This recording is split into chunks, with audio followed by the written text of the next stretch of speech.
So, no charging, no rolling, no any of that crap. We're back to a good old-fashioned gun with the .52 gal. This is a heavier shooter than what we've seen so far. By that, I mean it weighs down the run speed a little bit more, but packs a serious punch. In fact, it even outranges the splatter shot by a little bit. This is one of my favorite shooter weapons. It splats in only 2 hits, assuming that the enemy has no defense modifiers, of course. Make your shots count, because it can only fire so often, but if the 2 bullets manage to land in perfect succession, the damage is so good that the .52 gal is tied for having the fastest time to splat of any weapon. Make sure that you fire at just the right moment, cause as obvious as a tip as that sounds, it's very easy in Splatoon to feel like you should always be holding down the fire button to cover the ground. If you're always holding down the fire button with something longer range like this, you're going to be telegraphing your movements from around corners, letting people know where you are really easily. It's easy to forget if you're used to playing shorter range, more rapid fire weapons. And on top of that, since it has a lower movement speed and a lower fire rate, it does also have the weakness of not covering all that much turf compared to other shooter weapons that are shorter range. This results in fewer specials earned, but the weapon is mostly meant to fight from optimal range and get those 2 bullets for a quick kill. All around, it's a solid shooter. Its sub-weapon is the Splash Wall, and I've been waiting to talk about this because finally we have a traditional weapon that uses the Splash Wall in the way that you would expect. This is why I like the set of the standard .52 gal so much. Because of its low rate of fire and each shot needing to count, this sub can buy precious time and allow for more aggressive play. It lets you advance on more long-range weapons and hit them with your quick 2-hit kill. It allows you to trap enemies, allows you to block a narrow hallway and then just be ready to fire on whichever way they're gonna go if you see them moving away. It's just all around really good and complements it so well. Also helps to make quick getaways, as always. I love the combination.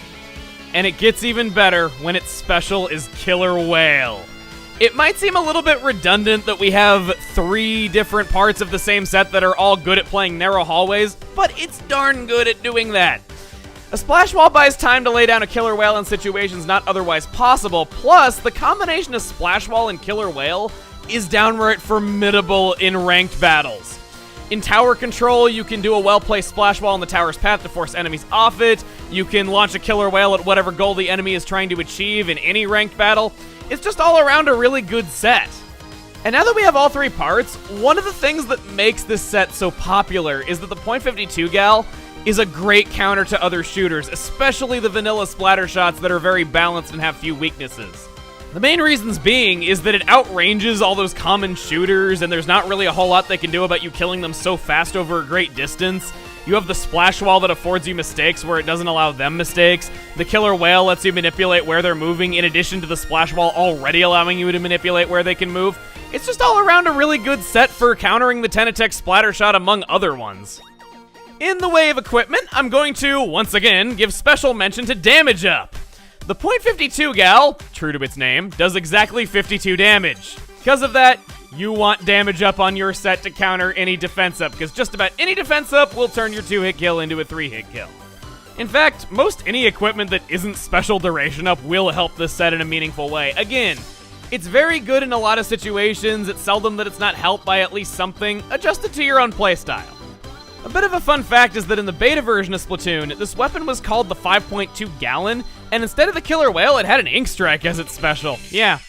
There are some weapons in this game that have the same combo, such as Jet Squelcher and Range Blaster, but yeah, it was originally a different playstyle.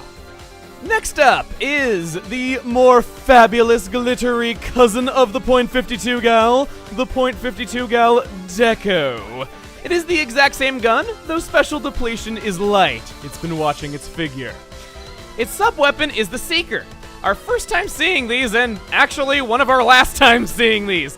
This is a rare sub-weapon that hardly any kits have, so if you see a Seeker on a set, it might be worth running just so you can have that sub-weapon if you like it that much.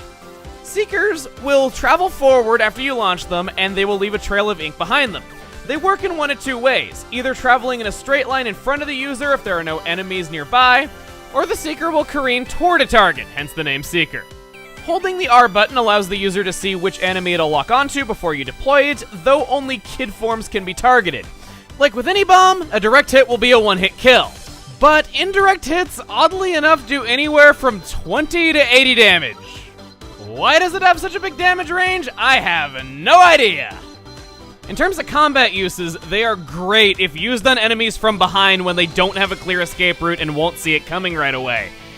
If you like to trap people with bombs, like I do, they're excellent at overwhelming the enemy because they give them something else to worry about on top of you shooting at them. Seekers are also excellent at helping the entire team. It wouldn't seem like it at first, but if you lay down one of these at the start of a match and just have everyone swim behind it, you'll get to the battlefield so quickly before the enemy team, and if you can cover that center of the battlefield fast enough, you might be able to pin down the other team just from that alone. Though that's not to say it doesn't come with a few drawbacks. Its ability to follow an enemy and home in on them is limited in that it can only turn so quickly, and it will not follow an enemy ducking into their own ink. They gotta be in kid form.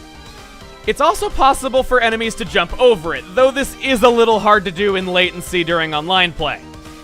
As for what the Seeker means for the .52 gal, it helps with increased mobility through the path left by it, and it also allows for more chances to reload when swimming behind it. In addition, very helpful tip with the Seeker is that it splashes ink behind it as it moves. So if squids swim close to it, it effectively cloaks the splashes made from swimming at full speed, further helping the mobility. Swimming behind it and lining up for a shot can get some very certain kills, especially when firing when the opponent is mainly focused on dodging the bomb and doesn't realize you're right there following it. It's also useful in fake-outs, making them think you threw a bomb and then ran, when really you're swimming behind it. The special on the deco is, well, Ink Strike. Remember that beta .52 gal that never saw the light of day that I talked about like a minute and 20 seconds ago? Well, they chopped it in half, and here's the other half. As always, when a match is about to end, charge up the Ink Strike and launch it at all costs. It'll do far more to help in turf wars in those last seconds than just killing a couple members of the enemy team with it. It can be used to advance through areas they have locked down, it can be used to pressure a sniper so you can get past enemy lines. It's the Ink Strike, we've been over this before. On to the equipment. The big new recommendation here that was not on the original is Special Charge Up. Remember that the Ink Strike is a bit more expensive than the Killer Whale, and the .52 gal, as you know, isn't very good at covering the ground and getting lots of points for its special super quickly. This can help that Ink Strike go off more often. Overall, .52 gals will be showing up a lot in your games. They're seen a lot in high-level play too, and I'd say that the standard set is good at just about every mode, while the deco is probably best suited for turf wars and Rainmaker.